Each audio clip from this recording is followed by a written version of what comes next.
If you have 25 van problems in a day, which has happened, you're not going to remember all that. And putting it on a piece of paper isn't going to help your organization because you can't easily share that information. Even whiteboards make it difficult because it's lack of detail and information.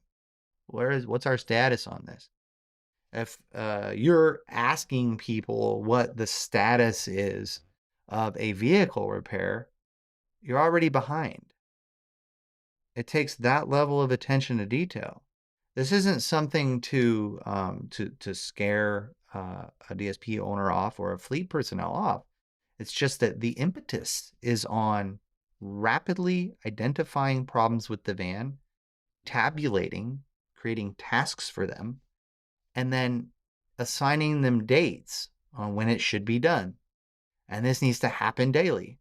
At my particular DSP, what we do is a driver reports a problem. The dispatcher puts it in for 7 a.m. tomorrow morning for the fleet personnel to look at when they come in. Because fleet gets off at 3, let's say. Well, if the problem happens at 9 p.m. at night, when fleet logs in the morning, they may not see that there was a problem, even in Cortex, because on the fleet dashboard where they identify problems, if we refresh this page, let's see what we got. So we have no new defects, but if a driver or the station marked a problem with the vehicle, it would be under this section here, the new defects. But at midnight, that resets. So when the fleet personnel come in the morning, they're not going to see that defect, right?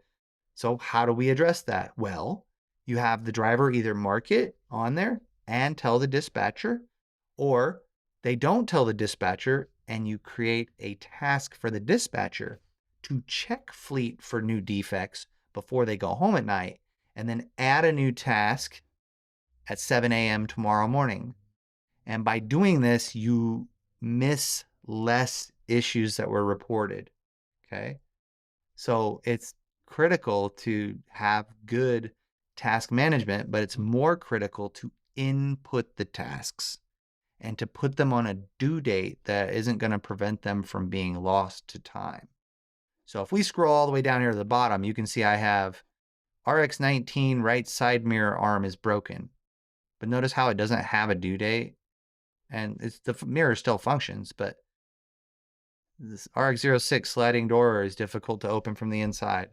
These hard keys need to be reprogrammed. The overhead light fixture in 25, these have no dates. And guess what? They stay down there at the bottom because they don't have due dates, right? If you add due dates to them, they stay at the top of the list and they're starting to show overdue.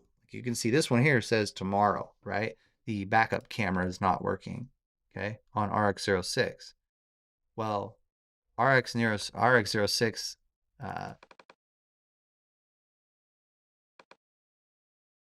backup camera not working.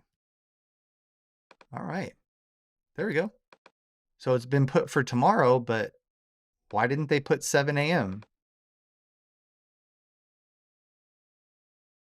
There it is. So you can see that that RX-06 backup camera is not working, is now for tomorrow at 7 a.m. When the fleet personnel comes in, they're going to see that, and then they're going to know to fix it. Driver reported that van 4's driver door will not close. We got to repair it. So these are being reported in as drivers are driving them because the vans just fall apart. They're not designed to be run for 200 stops a day, 10 hours a day, 7 days a week. They're just not designed for that, so they're going to fall apart. Things are going to happen. Report them. Encourage your drivers to report them or mark them on the DVIC. Encourage your dispatcher to monitor it before they go home and add new tasks for in the morning. And then double check that the defects that you can do listed for each van are able for you to be able to fix and that they match what you have in the task manager, okay? And if you do this and keep the record of tasks and their, when they need to be done by, well, the day isn't usually that busy, or it's not so overwhelming, or you're not disorganized, and things don't fall through the cracks, and a driver doesn't get up at loadout with a cracked taillight and the station staff identifies it. Because if the driver marked no problems with the van for the VSA, for the DVIC, and then the station staff notices it during the vehicle inspection, you have a huge problem. Now that vehicle's grounded, but also your driver didn't do a proper vehicle inspection. So now you might have a breach of contract. Okay. So in my opinion, the drivers don't know enough about the vehicles mechanically to be able to identify some of the more difficult problems to spot. And that's where our vehicle inspection comes into play. Okay. So using Asana, you can, create checklists for your people to do every day. And you can create recurring tasks that they do every day. And then, they get into a habit or a flow of their technique on how they do it. Okay. At my DSP, my fleet personnel arrive at 5 a.m. and we load out at 10:10. We dispatch the vans. So that gives our fleet personnel approximately 5 hours to get all of the work done to ensure every single one of those vans launches. Okay. And so what we've done is on a daily basis, we have the first steps in order. At 5 a.m., they come in, they call a security company. And you can see this task repeats itself. Okay. Or set to repeat, right? Pretty cool. There's the phone number. Outstanding. When they check it off, it creates a new task for tomorrow at 5 a.m. It's 7 days a week. Okay. We also have the fleet personnel check Cortex administration fleet. That's the fleet dashboard. That's this here. And they should be checking the vehicles with defects. Okay. Odometer defects, any preventative maintenance to do, but mostly these defects. Because these are going to be the things that the driver's marked and the vans may be grounded for it. Or the station may have marked it and grounded it. Okay.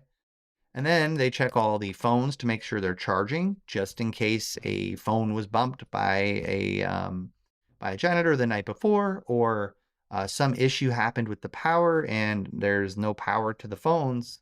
Those phones have to get charged. The dispatcher does it the night before. They put all the phones on the charger, but if the fleet personnel comes in the morning and double checks the phones and looks at each one of them to make sure that they're charging, well, the driver won't open their envelope, pull out their phone and go, my phone isn't charged.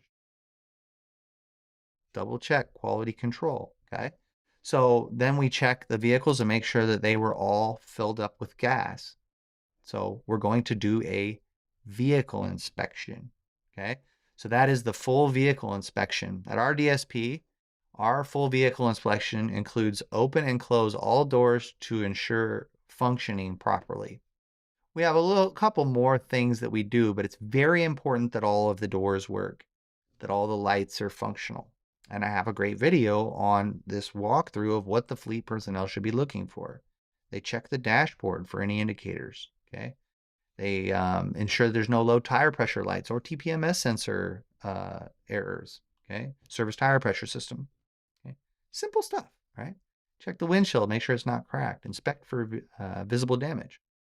Well, one guy can do 50 vehicles in about an hour and a half. You turn on every single vehicle and let them run for a minute.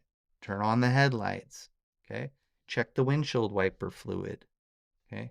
And, make sure that everything is functioning like it's supposed to. Ensure the driver's seat foam isn't damaged. Just ensure that that vehicle is going to be safe for the driver to drive. And your goal is that when the drivers, all of them, come and get in their vans and they leave to go up to load out and they load out their van and depart for the day, that there isn't any problems for launch. Drivers should not be reporting any problems. If a driver reports a problem with the van, like my headlight is out, or my slider door won't close all the way, or it's hard to open, you have something that you have to fix, right? About the inspection process, because the vehicle inspection is critical to identify any problems before there are even problems at all. And time permitting, you could be able to get them repaired, or if you're not running the full complement of routes for the day, maybe you can mark that vehicle out for the day. Either way, You knowing about the problem as a fleet personnel and having a system for catching it is critical to the successful launching of the vehicles and leads to a decrease in stress.